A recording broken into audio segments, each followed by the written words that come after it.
Salut, je suis Annabelle et je vous souhaite la bienvenue sur ma chaîne. Alors aujourd'hui, je vous amène au Cameroun où nous allons faire des beignets bananes ou des beignets de maïs comme vous voulez.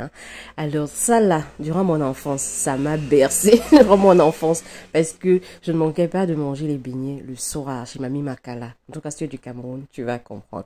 Regardez comment les beignets sont golden. Oh my days!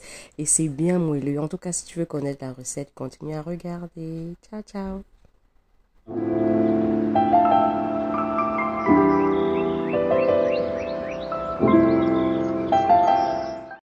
Alors, passons aux ingrédients. On a bien évidemment besoin des bananes bien mûres, limite pourries. Mais moi, c'est ce que j'avais, donc j'ai fait avec ce que j'ai.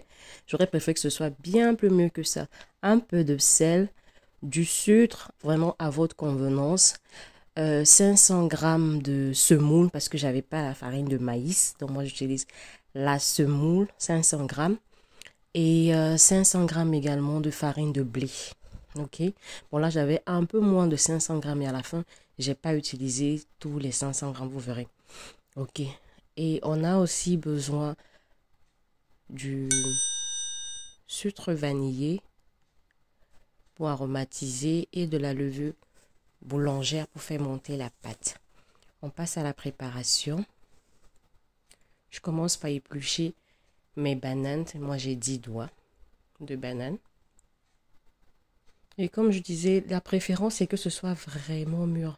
Parce que quand c'est très mûr, déjà, tu peux écraser facilement. Et ça sera vraiment sucré, quoi. Donc, ce sera bien. Donc là, j'ai écrasé avec ma fourchette. C'était le sport, hein. Je me suis un peu musclé les bras. Après, je suis passée à ce petit fouet là. J'ai dit, je préfère utiliser le fouet pour bien écraser. Ne vous dérangez pas s'il y a des petits grumeaux. Franchement, on ne sent même pas quand on mange. Vous verrez les beignets à la fin. On ne verra même pas des grumeaux. Donc, continue juste à bien frapper. Et puis, en mélangeant avec les autres ingrédients, ça va disparaître progressivement. Comme vous voyez là, ça commence déjà à disparaître.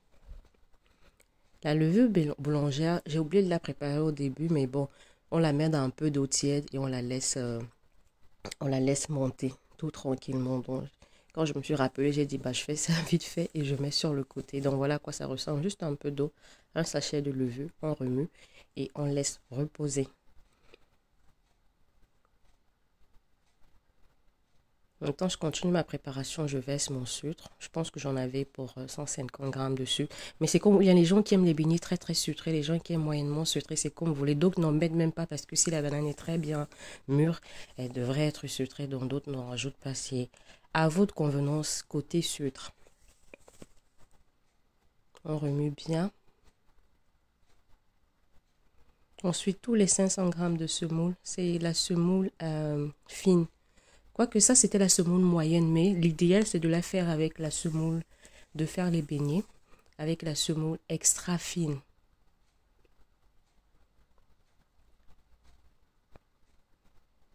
C'était le sport, je vous dis. Mais j'avais mal au bras. Je me disais, mais s'il faut muscler le bras, est-ce que c'est un seul bras? J'ai mon bras droit que je suis en train de muscler.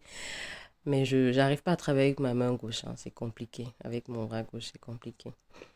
Donc, j'ai continué avec la spatule, bien remuer mon mélange. Je mets une pincée, enfin une petite poignée de sel. Une petite poignée de sel. On continue à remuer. Maintenant, pour la farine, je mets progressivement.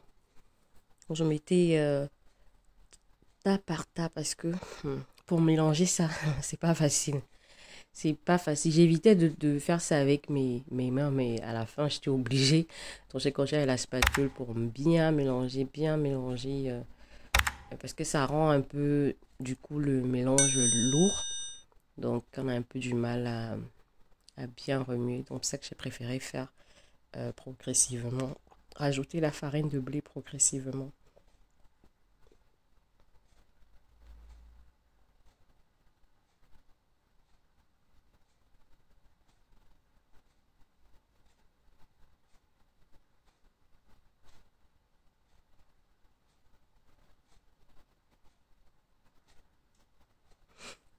Donc, à la fin, je me suis retrouvée à avoir utilisé peut-être 450 grammes. Bon, disons 500. 500 grammes de farine de blé, 500 grammes de semoule. Pour ceux qui aiment vraiment les mesures exactes, disons ça. Moi, je l'ai fait en fonction de la de consistency. Hein, on dit ça comment en français? En fait, de comment est-ce que je voulais que ma pâte soit. Bon, c'est ce que je fais. Mais ouais, 500 grammes pour les deux, ça passe. Hein. 500 grammes de chaque, je veux dire, ça passe. Là, obligé d'utiliser mes mains parce que là, ça commençait à être autre chose là.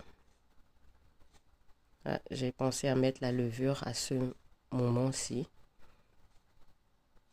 Et je vais aussi rajouter un peu d'eau tiède pour avoir la consistance. Hein. C'est ça en français, non, que je veux.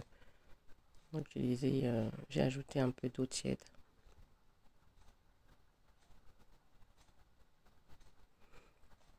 Continuer à remuer. En tout cas, le jour-là, il faut être en bonne forme hein, parce que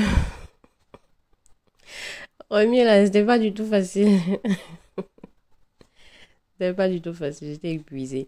Mais franchement, c'est les beignets que j'aime le plus faire parce que c'est juste le moment de mixage là qui fatigue. Hein. Mais après ça, pour la friture, c'est très pratique. T'as pas besoin de trop tremper les mains dans la pâte. Ça, je déteste avec les beignets de farine où tu dois vraiment toucher la pâte là. Mais ça, franchement, c'est pratique parce que après le mélange là et que c'est reposé, tu peux faire les beignets, c'est à la cuillère quoi. Oh my god, c'est peinard. Tu peux faire ça et en même temps faire autre chose. Alors quand tu fais les beignets de farine, tu te concentres dessus parce que tes mains sont sales. Enfin, sales, genre tachées avec la farine, la pâte, pendant le temps de friture quoi. Et c'est chiant.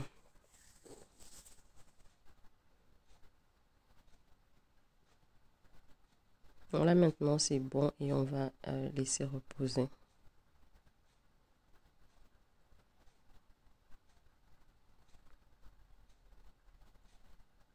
Je lave très bien mes mains et tout. Je nettoie un peu mon petit l'évier, quoi, le plan de travail aussi.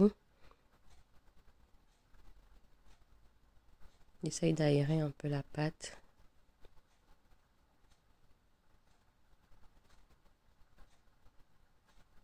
Bon, j'aime bien comment c'est cette ouais, texture-là. Et après, on va recouvrir du papier alu. Bon, ça doit être maintenant mis dans un endroit hermétique, en fait, où il n'y a pas vraiment hermétique. Un endroit clos où il n'y a pas vraiment... bon, où il fait chaud. Donc moi j'ai mis sous ma petite table là, et là-bas c'était voilà, c'était peinard. Maintenant je vais utiliser toute cette bouteille d'huile de tournesol pour la friture. 1 litre. Et il y en avait encore le reste hein, après la friture des beignets. Donc voilà comment la pâte est. Et je tourne un peu pour aérer, voilà. Et je commence à faire mon premier beignet de la gloire glorieuse. Oh my god. Oh my god. Et j'aime trop quand le beignet saute, tombe dans l'huile là. Et puis rebondit. Je sais pas, c'est une satisfaction à voir ton beignet faire ça. Contrairement à quand ça va se tasser en bas là-bas, tu dis que mais ça n'a pas marché. J'aime quand ça rebondit, je sais pas, ça me met de la joie dans le cœur. Est-ce que vous êtes comme moi? Oh my god, ça c'est une recette. Ça en quoi? Disons 2 heures. Vous pouvez commencer à manger. Donc, que ce soit le samedi en famille, où vous voulez manger les beignets, tu fais ta petite préparation et puis tu laisses reposer 1 heure et tu commences la friture. Franchement, en 2 heures, tout est bien. Voilà comment ils étaient dorés. Oh my days.